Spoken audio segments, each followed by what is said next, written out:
शराब घोटाले मामले में एसीबी ने बड़ी कार्रवाई करते हुए आईएएस विनय चौबे और संयुक्त आयुक्त उत्पाद विभाग के गजेंद्र सिंह को गिरफ्तार किया है और गिरफ्तार करने के बाद अगर बात करें तो एसीबी कोर्ट में पेश किया गया और अब जो है उन्हें जुडिशियल कस्टडी में बिरसा मुंडा केंद्रीय कारागार भेज दिया गया। हमारे साथ उनके डिफेंस के लॉयर हैं, उनसे बात करते हैं। आज कोर्ट में पूरा क्या कुछ हुआ वो बताइए।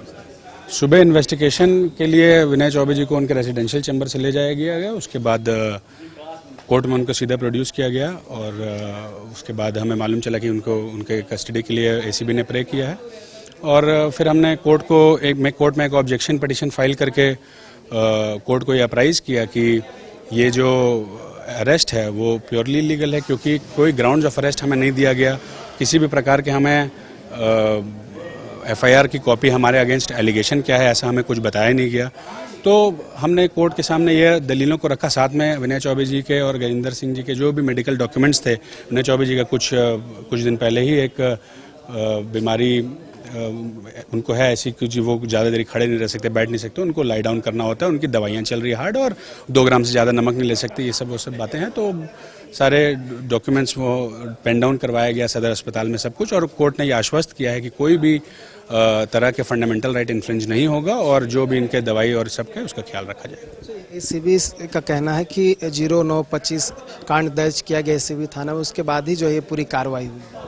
पहले जांच किया गया और सत्य पाया गया, उसके बाद जो है कांड दर्ज किया गया। आप एफआईआर की कॉपी आज तक मैंने पढ़ी नहीं, मुझे सब्जेक्ट नहीं मालूम। एफआईआर हमें सप्लाई नहीं की गई, कब दर्ज हुआ, किस समय दर्ज हुआ, उसके बाद क्या हमें अपना जवाब देने के लिए क्या जवाब उनको संतोषजनक नहीं लगा जो उन्होंने कस्टडी में ली, ये सब आप मुझे ग्राउंड्स ऑफ अरेस्ट के समय बताने का प्रावधान है, वो हमें आज तक नहीं मालूम चला। तो एफआईआर रजिस्टर हुआ है, वो लीगल है इलीगल है, कब रजिस्टर हुआ कब नहीं हुआ वो तो एक जांच का विषय, वो सब जांच अपने समय से चलेगा और जो होगा न्यायिक प्रक्रिया से होगा। JSSBCL को लेकर भी कुछ कहा गया? हमें कोई इस प्रकार के नॉलेज नहीं है कि इसमें किस मामले में एफआईआर हुई है, किसने एफआईआर लॉन्च की। हमें तो कोर्ट के अंदर जाके एफआईआर नंबर मालूम चला, तो हमें तो एफआईआर का ना नॉलेज है, तो उसका कंटेंट्स का नॉलेज है तो हमें कैसे होगा। एसीबी की ओर से क्या कुछ कहा गया कोर्ट में? कि इन्फ्लुएंशियल हैं ये लोग, इनका रिमांड का हमें ज़रूरत है और ये कोऑपरेट नहीं करेंगे, इसलिए इनका रिमांड दिया जाए। हमने उसमें ऑब्जेक्शन किया कि मेडिकल ग्राउंड है प्लस कोई ग्राउंड ऑफ अरेस्ट नहीं है और कोई इसमें इन्फ्लुएंस और मैनिपुलेशन जैसे तो कोई बात ही नहीं है, जैसा इन्फ्लुएंशियल और हायर्स बता रहे हैं इसको। परंतु कोर्ट ने अपना काम किया है और इसको अभी रिमांड में देने का काम किया और बाकी हम लोग अपना लीगल राइट्स एक्सप्लोर करेंगे। यही बताया गया किस तरह के पावर का प्रयोग कर सकते हैं मैनिपुलेशन के लिए?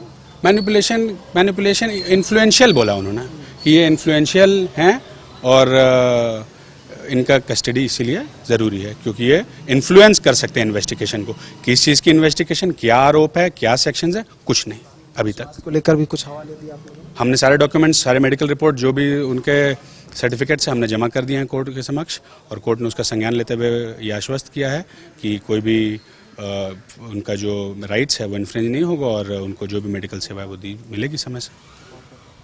तो देखिए मामले में बड़ी कार्रवाई हो चुकी है और कार्रवाई के बाद जो है एसीबी कोर्ट में पेशी हो चुकी है और पेशी के बाद जो है उन्हें जुडिशियल कस्टडी में जेल भेज दिया गया है। हालांकि कोर्ट में क्या कुछ हुआ वो तमाम बातें जो है हमने जानने का प्रयास किया कि कोर्ट के अंदर क्या कुछ हुए, एसीबी की ओर से क्या कुछ कहा गया, डिफेंस की ओर से क्या कुछ कहा गया, तमाम बातें जो है वो हम आप तक लेकर आए। साथ ही क्या कुछ शर्तें रखी गई कि उनको क्या कुछ प्रॉब्लम है, क्या कुछ सुविधाएं दी जानी चाहिए, ये भी बातें रखी गई है। लेकिन और भी जो तथ्य हैं वो फिलहाल निकल कर सामने नहीं आए हैं।